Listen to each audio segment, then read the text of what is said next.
العرین عربی زبان کا لفظ ہے جس کا مطلب ہے شیر کے رہنے کی جگہ، یعنی کچھار۔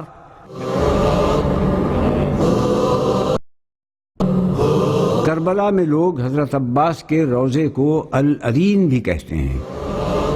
عباس کا نام شیروں کے ناموں میں سے ایک ہے، اور عباس کے معنی بکھرا ہوا شیر۔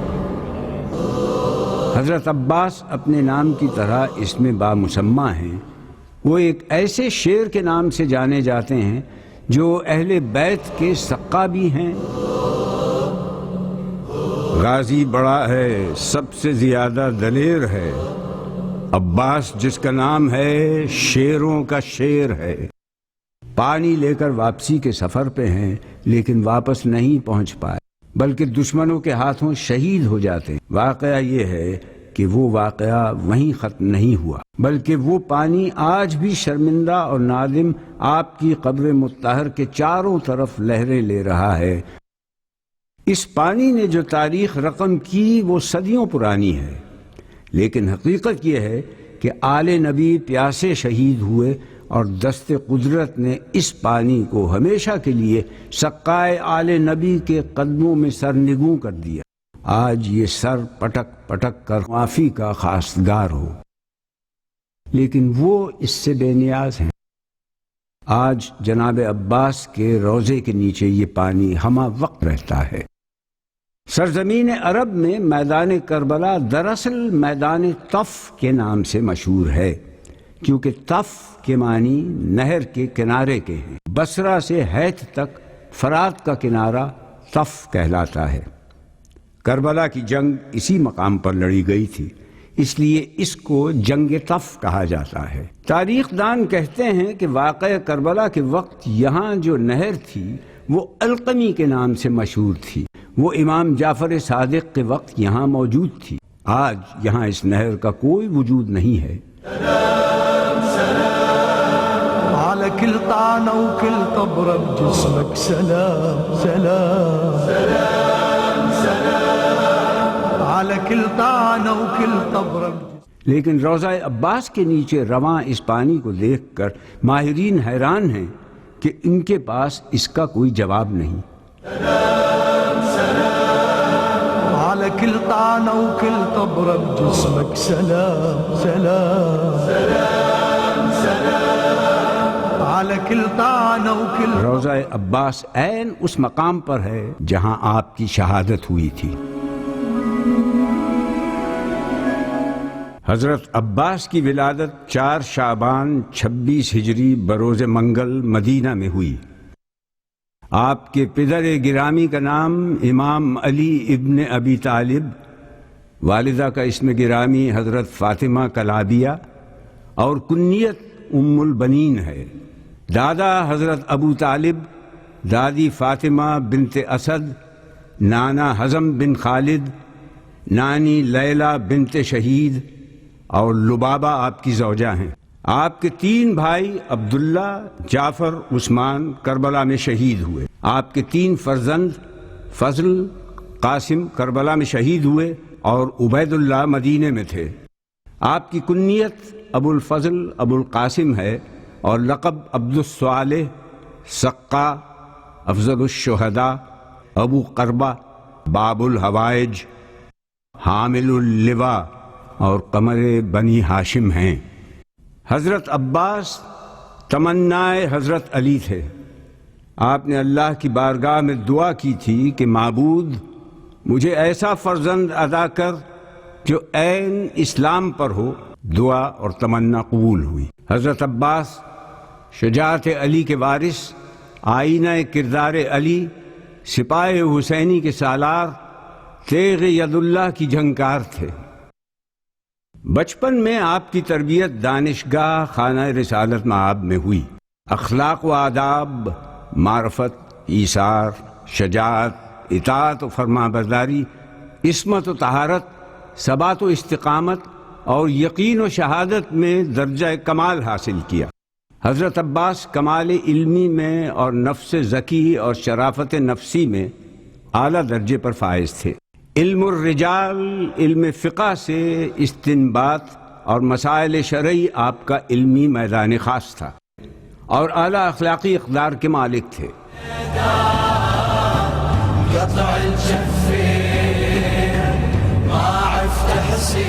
آپ خالق کے سامنے سر نیاز کو جھکانے میں اور معرفت خداوندی میں کمال رکھتے تھے۔ آپ کی عبادات اعتراف الوہیت اور اقرار عبودیت میں گزری۔ آپ کی پیشانی مبارک پر آفتاب کو شرمندہ اور ماہتاب کو جلا دینے والے سجدوں کے نشان ذوفشاں تھے۔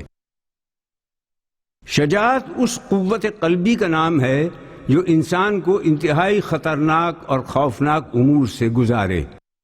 اس صفت رکھنے والے شخص کو شجاع کہتے ہیں۔ جو بہادر میدان جنگ میں بے جگری سے لڑے اس کو مزیر کہتے ہیں۔ جو دشمن کے قصہ و وجود کو ختم کیے بغیر چین نہ لے اس کو حلبس کہتے ہیں۔ جو دشمن کو قتل کیے بغیر اس کا پیچھا نہ چھوڑے اس کو الف کہتے ہیں۔ جو فن حرب سے واقف ہو اور بڑھ کر حملہ کرے اسے محرب کہتے ہیں۔ جس کے ماتھے پر شجاعت کی شکن اور رگوں میں بہادری کا خون دوڑ رہا ہو اس کو باسل کہتے ہیں۔ جس بہادر کی بہادری سے یہ سمجھ میں نہ آئے کہ کس طرف سے حملہ کر کے اسے زیر کیا جا سکتا ہے اسے بہم کہتے ہیں۔ جو اپنے سر کو ہتھیلی پر رکھ کر جنگ آزما ہو اسے غشمشم کہتے ہیں۔ حضرت عباس دنیا شجاعت کے تاجدار تھے۔ شجاعت کی یہ تمام صفات آپ میں بدرجہ اتم جمع تھیں۔ ایسی ہی تمام صفات کا حامل حسینی سپاہ کا علم بردار ہو سکتا تھا۔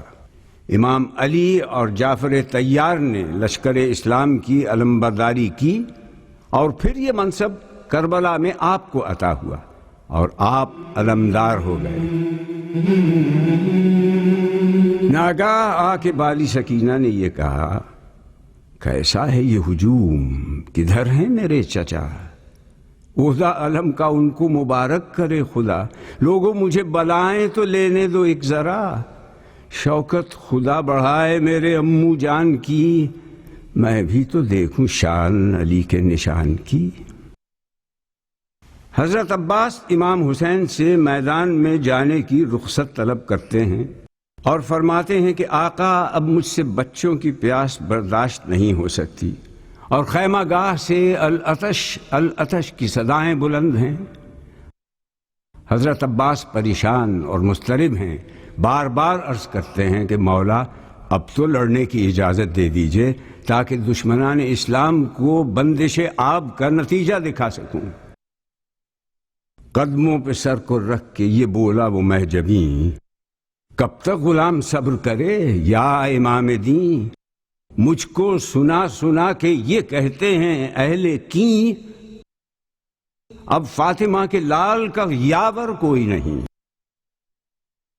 آپ نے فرمایا، عباس تم میرے قوت بازو ہو، میں کیسے میدان جنگ میں جانے کی اجازت دے دوں؟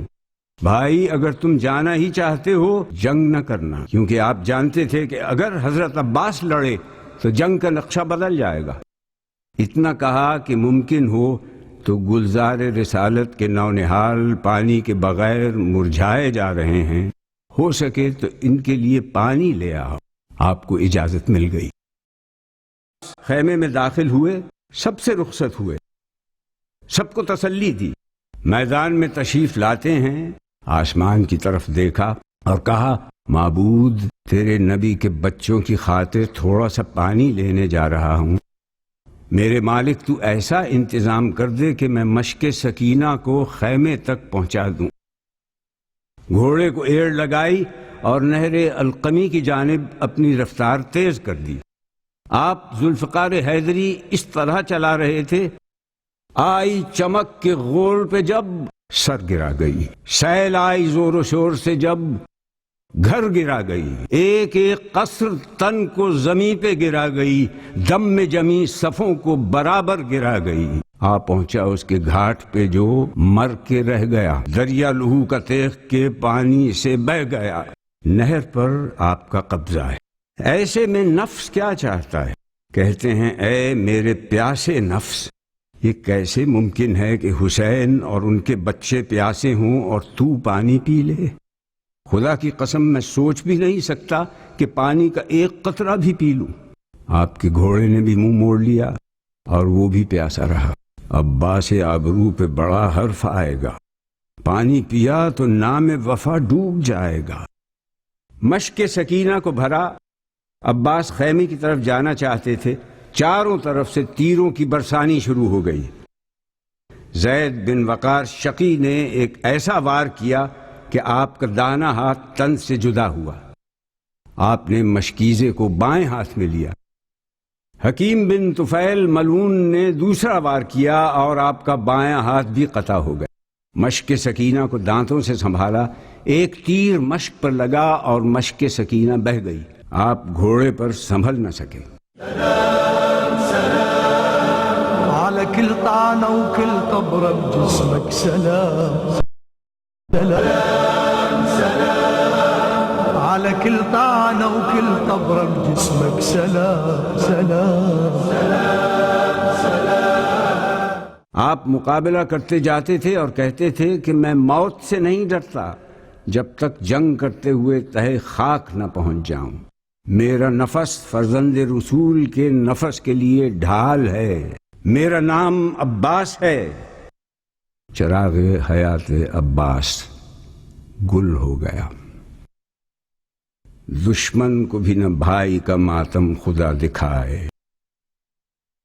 پوچھ اب اسی کے دل سے کمر جس کی ٹوٹ جائے۔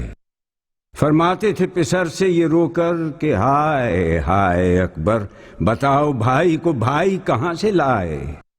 عباس کیا جدا ہوئے، گھر میرا لٹ گیا، بچپن کا ساتھ ہائے غضب آج چھٹ گیا۔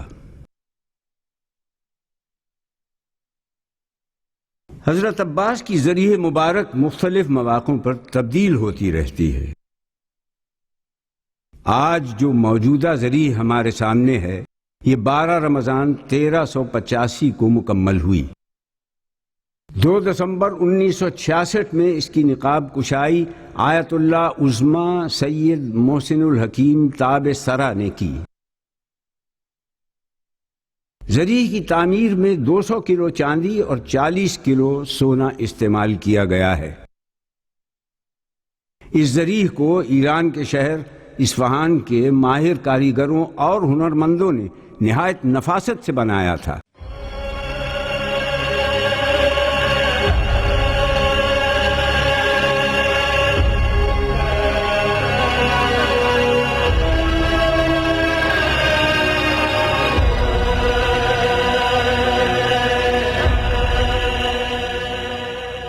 ذریعہ کی بالائی سطح سونے کی ہیں،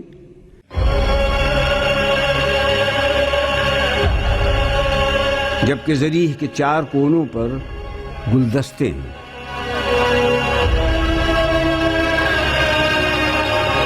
ذریعہ کے بائیں جانب سونے کا ایک پنجہ ہے، دائیں طرف 4 مزید چھوٹے گلدستے سونے کے ہیں۔ ذریعہ کی بلندی 4 میٹر ہے۔ على كل طعنة وكل طبرة بجسمك سلام سلام سلام سلام، على كل طعنة وكل طبرة بجسمك سلام سلام سلام سلام، على كل قطرة سالت من دمك سلام۔ اب ہم ذریعہ مبارک کے اندر داخل ہو رہے ہیں۔ یہاں پر ایک صندوق ہے جو ساج کی نایاب لکڑیوں سے تیار کیا گیا ہے۔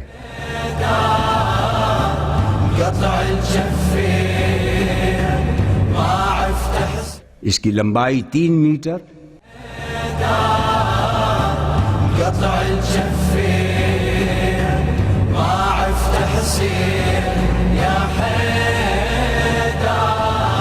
چوڑائی 2/20 میٹر اور اونچائی 2 میٹر ہے۔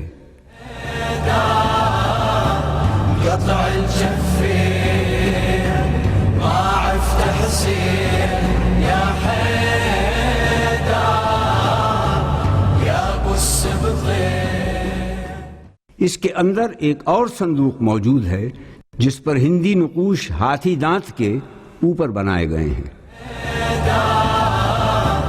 قطع الجفين ما عفت حسين يا قبر مبارک پر مستطیل شکل میں سنگ مرمر نصب کر دیا گیا ہے جس پر مرثیے کے اشعار کندہ ہیں۔